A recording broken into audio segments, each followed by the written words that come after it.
records are back in style. How about that? Or at least I would think so.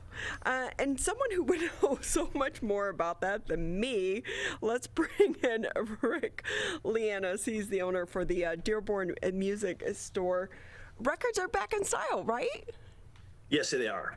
It's there's been a big resurgence on vinyl records in the past, I don't know, I want to say 7 years, but there was another resurgence about 6 months ago during the lockdown. With that, Rick, what was the first record you bought?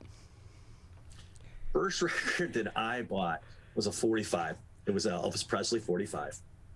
And do you remember like putting that little thing in the middle? It looked like, what they put on pizzas now, but you had to put it in the middle so that it fit the hole for the albums, right? Yeah, it was a centerpiece, yes. Yeah. So for me, I think my first record was a 45, and I didn't know what I was buying. I was just so excited to buy a record. I think I had saved up money. It was like I don't know, 89 cents. I don't know. But it was the Jay Giles band, Cocaine. Did he sing? Okay. Was that Cocaine? Yeah, Jay Giles, right? There's who sang that song? It's Eric Clapton. Eric Clapton. Eric Clapton. Oh, Eric Clapton. okay. What was on the backside of that? Because remember, that was cool. You got 2 songs for the price of 1. Right. Unfortunately, I don't know what the backside of the Cocaine was.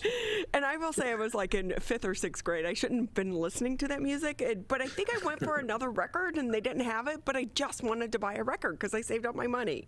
Mm-hmm. I don't know. But with that, though, how big is this industry now? Because we are seeing, like really a big interest in vinyl again. Yes. The vinyl sometime last year took over as the best-selling configuration. It took over CD for the first time in probably about 25 years. What? But it's based on dollars, not on units. Oh, okay. So it's $24, $32 for a piece of vinyl, where a CD is $13 to $16. So it's, once the units surpass on vinyl over CDs, then their vinyl will be king again, in my eyes. We've always been a really strong fort for CDs. We've been a destination shop for CDs. Then probably November of last year, vinyl surpassed CDs for us. We obviously had a box full of CDs my sister brought over as well, mm-hmm. and they were doing pretty well, but I was laughing because I was like, who even has a CD player in their car any longer? That is correct. Every time they launch a new a model or they upgrading a model, the CD player is being taken out of the car. Maybe not so much on the trucks, but at least on the car base. Yeah. I thought I was cool when my Toyota RAV4 back in the day had one of those post-factory CD players that you could switch between 6 CDs at the same time. That was cool.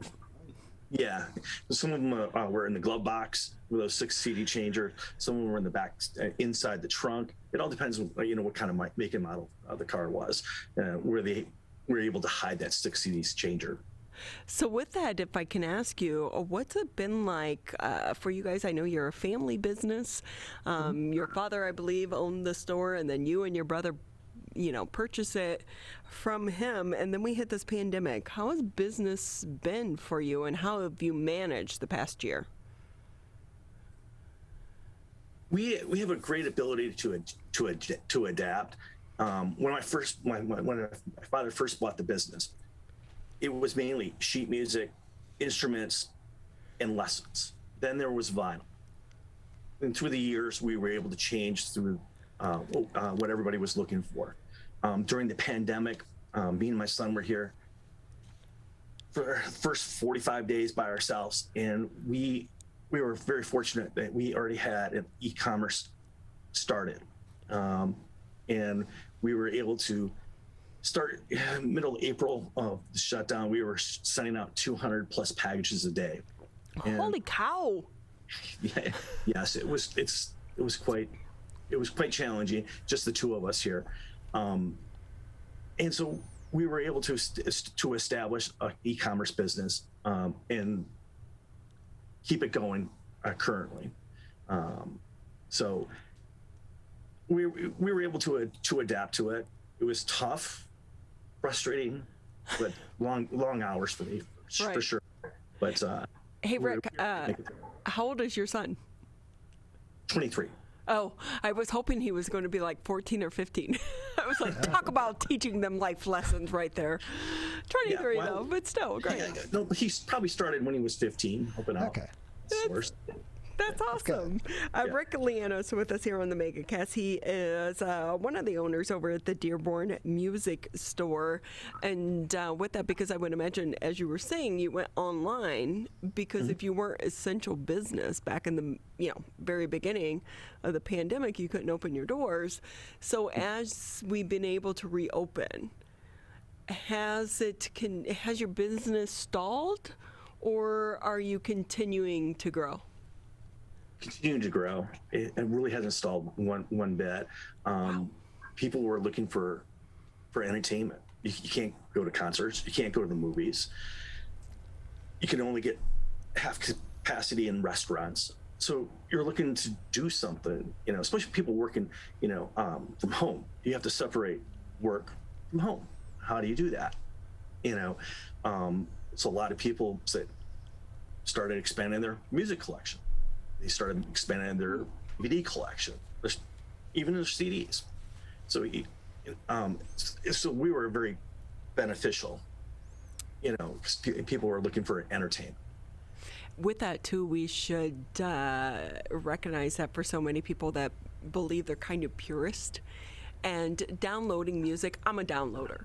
My husband buy CDs and albums. I'm like, are you kidding me? Like, I can buy that one song. No, he's like, and it's just the difference between us. But some people, for him, it's like, I don't get the purity of the album because they like that static sound and not that studio sound. There is a difference between digital and analog, and being analog. And even there's a different sound from digital downloads or your MP3s. It's compressing the song when you compress it. I'll go into an MP3. So you're not getting the full sound. And the people who are analog vinyl lovers, they want to hear everything that's going around them, and it's all depends on how that record was recorded too. If you're looking for those classic rock records, from the 60s and the 70s, they were meant to be played back one way and one way only, and that was vinyl. And not until 1983, when you first got your compact disc, then they went into the studio and started using digital tape. And that sound was supposed to be played back one way and one way only, and that was compact disc or digital. And so you got two factors going on right there. So if you listen to a Sting record that came out in '86 and you bought it on vinyl, it sounded different than a compact disc. So now they have technology to make it sound just as good on vinyl as on compact disc. So Rick LeAnnais with us here on the MegaCast. He's the owner for Dearborn Music. You talked a little bit about some of the positive things that have come out of this for you and your business, and that so many people are buying online. But if we can I know that you were in the process of opening another location. Is that still a go? Yes, we're hoping to be in there sometime in July, maybe even August. We're going down to we're opening a second store in downtown Farmington, the old dress barn. We're not taking the whole building. We're taking 6,200 square feet of it. That's a great location, though, right there in that little square. It looks like it's a good shopping district. It's well mixed with restaurants and other retailers out there. So, and we're going to have almost the same mix as what we have out here. Probably more on the vinyl end and less on the CDs and DVD. But we'll be carrying like the merchandise, the T-shirts, the rock shirts, carry a lot of puzzles, games, and a a lot of different entertainment stuff. Yeah, you know, it's funny because when you think music, the old school music stores would just have like the records and you would go through the bins, but now you really have to diversify and doing just that, making it more pop culture and having the t-shirts, the puzzles, and the side elements as well to supplement that income. Yeah, it's one of the things that we learned in 2003.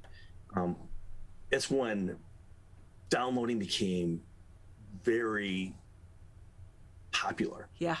And with the introduction to DSLs, now it doesn't take you 3 minutes to download a song. You can download a whole album in a minute. And that's when the record industry got really hurt bad. In 2003 to 2008, some 3,500 independent record stores closed. And so it was contributing to all the downloading. And so as we were taking CDs off the wall, instead of ordering 1,000, let's say, NSYNC records, when a new release is, we're only ordering 30. And so all that CD space was being taken away. And so what do you do with that? Customers don't like seeing blank spots on the wall or empty racks. So we started bringing in more of the pop culture stuff.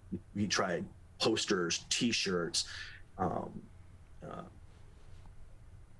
actually action figures, all sorts of different stuff, and see what we can do, to survive. So we weren't part of the statistics of closing the store down.